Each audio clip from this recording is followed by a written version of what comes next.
mapalad po tayo ngayong araw na to na nasamahan pa tayo ni Miko. Pagkatapos makaraos ng 42K na marathon noong weekend. Tapos nasira pa yung elevator kanina dito, nag-stairs, ayan. So, kitang-kita nyo naman. Check nga. Ito mo nga. Check nga yung busok. 42K marathon. Ano yung feeling na na-accomplish mo to? Yun na lang muna. Kakapagod. Sobrang nakakapagod.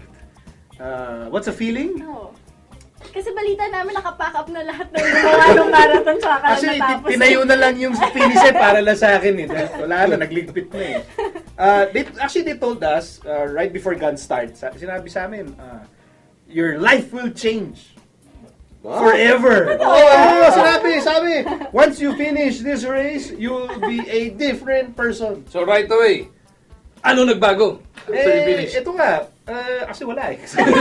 Pitsan pa rin ako, alaskado pa rin ako sa inyo. I don't think anything has changed, but no, I think yung meaning nun is that you realize na something that seems so something that sounds impossible. Lalo na para sa akin, I'm like the least athletic person, di ba? Pero you can do 42 kilometers of pain. Kaya pala. Basta kung gugustuhin mo, you can do it. Gaano ba kahaba yung 42? I actually have no idea. Gano'ng kahaba? Mga 42 kilometers. I actually have no idea. Like from where to where? Like Ikaw may idea ka, di ba? Siguro, hanggang Bulacan. From where? Mula saan? Mula... Bahay mo. Hindi naman namin alam kung saan ang bahay mo. Hindi kasi... From Balintawak to where?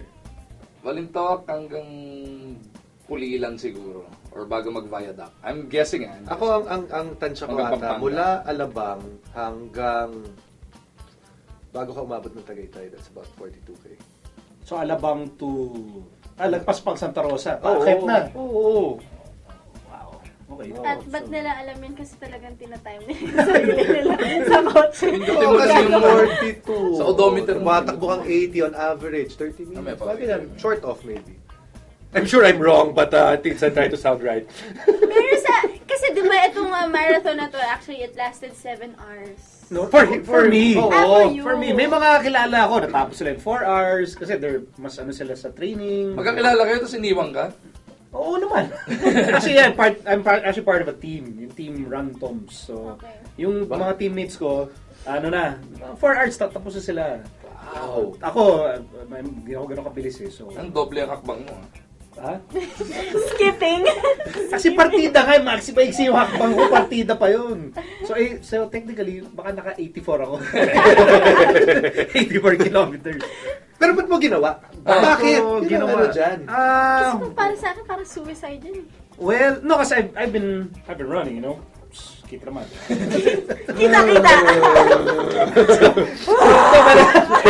Actually, nung February, yun yung parang anniversary ko. It was 1 year na akong tumatakbo kahit di kalata. But, di ba, I've been doing 10 kilometers, then eventually, 21 na ako. And then, I signed up for this, last year, parang middle of last year, I signed up for this. With the intention na, parang may motivation ako to train, to try and lose weight, di ba? Ano nangyari? Hindi, tsaka, why did I do it? Because I wanted to know kung kaya ko. I wanted to see kung someone like me, na, hindi naman ako athlete, if I can do a 42-kilometer run. And kaya pala. So, that was my objective, to see if I can do something na parang napakahirap gawin. Ngayon nagawa mo na, gagawin mo ba ulit? Of course! Ba? Uulit ka pa? Tuloy-tuloy na to. Tuloy-tuloy na yan. Akala ko penitensya mo lang ng Holy Week yan. Hindi, tuloy-tuloy na yan. But you can only do, I think, something like, decent would be two full marathons a year. Kasi it's just too much strain on the body. Kasi, I had to train for this. I mean, kita nga kita, nagbo-buffet kita. Araw-araw. Carbo loading ko yun. Kita ko. No, May weights pa nga siya dito eh. No, hindi May dala-dala ka pang weights dito eh. May weights ka Ang siya. tawag dito, hydration belt. Pero ang tawag dyan, Camel. So, sumobra yung kaka-burger mo sa UP? Of course! Oo. Ito nga, you would think na yung pagmarathon marathoner, yung mukhang alam mo yun, yung super slim, tapos talagang Nigerian. V, katawan. Marami akong kasabay doon. Excuse me, mas marami pang burger kinakain sa akin, ha? Talaga? Ano Pero talagang- nauna sa'yo. Ano muna sa akin?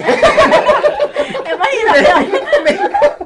may isang part doon, actually, the highlight of my run, no? It was uphill. And Nuvali's, yung dun sa Nuvali, sa tough course, kasi maraming rolling hills doon. So, pataas. So, I think it was kilometer 28 or something. Again, talagang minomotivate ko sarili ko. Hirap na hirap ako. Tapos may dalawa. Ito matanda na itong dalawang babae. I'm pretty sure libre na to sa sine. Makati. Sure ako. May discount to pag kumakain at pag bibili ng gamot. Okay? Nilagpasan ako. Nagkwekwentuhan pa. Tapos Marios, tapos yung itsura nila ako. Naka yung team uniform ko, na dry fit, naka visor, shades, hydration May belt, iPad pa siya may dito. compression socks pa. Itong dalawa, para pupunta lang ng Sunday market. wala lang, di ba? Pero iniwanan ako, tapos nakasalubong ko pa sila kasi pabalik na sila. Mabibilib ka na parang yun na nga, na, parang running is, really for everyone, and yung marathon ability is not based on, kesyo, yung mukha ka runner, wala. So, iniwan ako. Kaya ako, nag-top 20 ako. Ha? Top 20 ako. Napapang. Sa Air Mats and Amiga Division. I lost count. I'm sorry, I lost count of yung mga Amiga na lalagpasan ako. I'm sorry, I lost count. Amiga. Ang galing. Pero, but I would like to commend the Bull Runner Dream Marathon team. Well-organized run. Meron mga tinatawag Dream Chasers, samahan ka. Tutulungan ka. So, tinulak ako. Actually, may nag-roll nyo kay Miko Ito yung mga basketball fans, si John and si Mark. Lalo na si Mark. Kasi talagang sinabayan niya ako last 30 to 40 kilometers. Parang tinaloko mo lang kami. Napaka-generic yung dalawang pangalan. Yun yung sabi niya. John and Mark. Sinabayan ka last 30 to 40 kilometers, po 42 yun. After 2, medyo... After 2, sabi na, bahala ka na. Gapangin mo na yan. But yung si Bull Runner, si Jamie, thanks for organizing this. Ang daming pangarap pang natupad, all the first time. Kasi first time bawal ka sumali if elite ka. You have to be first or at least, or at the most second time. So, marami kami first timers doon. Talagang wonderful experience. Alaga kami doon kahit sinusumpa ako bawat akbang.